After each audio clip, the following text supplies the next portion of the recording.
All right, welcome everyone. We are here at the end, the Renaissance unit 15, the last unit for World History 1. So you're taking a look at a clip from Assassin's Creed 2, and that's a young Leonardo da Vinci. So Leonardo da Vinci is the Renaissance man, meaning he is an artist, he's an inventor, and he's showing the main character, Ezio, his flying machine, which you'll take a look at the clip here in a second. But in the second half of this Renaissance video, you're going to be exposed a little bit more to Leonardo da Vinci and some of the things that he did, which is pretty amazing. So once we get to that second half, I am going to reference this video clip again and say, hey, remember that flying machine, because again, he has sketches that were way ahead of their time.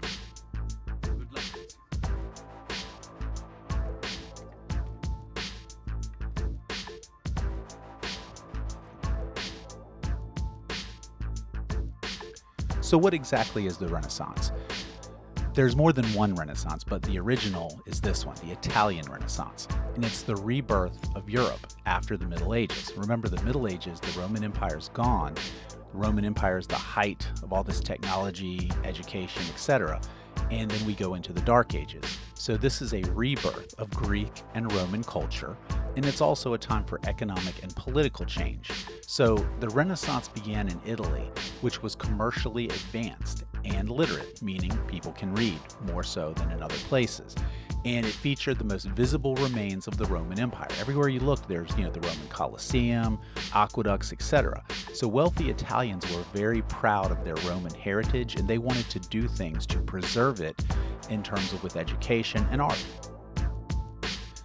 Later, at the end of this unit, we're going to talk about the Northern Renaissance, which is in Northern Europe, obviously, Shakespeare's time. Okay, next we have the economic effects of the Renaissance. Remember, economics is associated with jobs, trade, and money. So there is increased access to Middle Eastern products. Remember, because of the Crusades, there's already increased trade routes with the Middle East because people came in contact with products like oranges that they had never experienced. So now during the Renaissance, that's improved. There's more trade. It also stimulated production of goods to trade in the Middle Eastern markets. So for example, if Europeans want oranges, they have to have something to trade in order to, get them. Now the big thing here is it encouraged the use of credit and banking. Now that's something we deal with today. For example, we don't always carry cash around with us. We use credit cards, we deposit our money in banks. Now, some of us never carry cash. We use direct deposit, we use debit cards. So it's kind of advanced that they were heading in that direction already. So the important economic concepts we need to know is, first off, there's a church rule in this time period against usury. That means charging interest. So if you get a loan or if you use a credit card, it's not just straight up money. You're actually going to pay back more than what you borrowed. That's called interest. So the church said, no, you shouldn't do that. The next concept is letters of credit. So today we have credit scores. When you have credit once you're 18 and you use credit, your score gets higher and higher if you pay your money back on time, and it's lower if you don't. So a letter of credit, since they didn't have the internet back then, they would carry around a letter from a person who they had borrowed money from, and then they successfully paid it back. And this made it easier for people to do business. And then finally, we have new accounting and bookkeeping practices, the use of Arabic numerals. So these bookkeeping practices, again, you want to keep track of who owes you money, right?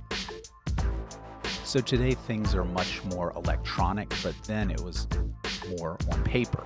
And to be honest, in recent American history, it's the same. It was more paper-based. So cultural foundations, the collapse of the Byzantine Empire reignited interest in Greco-Roman culture. So when you see that term Greco-Roman culture, it just means Greece and Rome. Remember, World History 1, Greece and Rome are almost like the high points of civilization, and then the Dark Ages happens. So people are trying to get back to that high point. So as people are making money, they accumulate wealth. So all of this trade going on makes people rich. So these wealthy merchants are active civic leaders. They're proud of their, homes, where they live, their cities, their republics, and they contribute, whether it's art or architecture. Then the next thing we're going to talk about after that is a man named Machiavelli, and we'll talk more about that later, but he is someone who is very influential even today. So during the Italian Renaissance, there are three city-states or republics that we're going to talk about: Florence, Venice, and Genoa. So they had access to trade routes based on their geographic location. They served as trading centers. So if you remember, we talked about trading centers in regards to Constantinople. It's a place that's easy to get to where people can meet to do business. They were initially independent city-states. They were governed as republics, meaning a republic is a democracy by representation. So people voted for people to represent them to run the government. So that's a little bit different than the direct democracy from Athens, if you can recall back to ancient Greece, where every single citizen operates the government. So these are your three city-states: Genoa, Florence, and Venice, and we're going to look at Venice first. So if you look over to the east or the top right of your map, you can see Venice up there. And I'm going to show you what Venice looks like today on a flight simulator demonstration. But the main thing about Venice that's pretty cool, it's very famous as a tourist attraction today, which you'll see why in a moment, but it was created to escape from invaders. You remember back we talked about Vikings, Magyars, Angles, and Saxons. So what happens is, what you're looking at here is a lagoon. This is off the coast of Italy.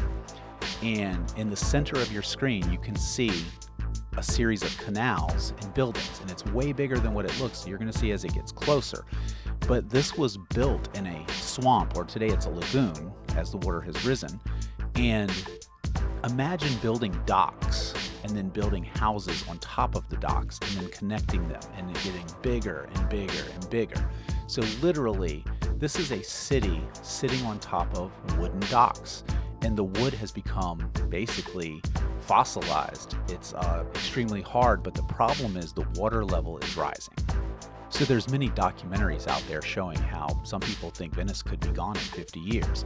So again, all of this today is a huge tourist attraction because the city's so famous, but it was created again as an escape from these invaders. They made it difficult for the invaders to come find them.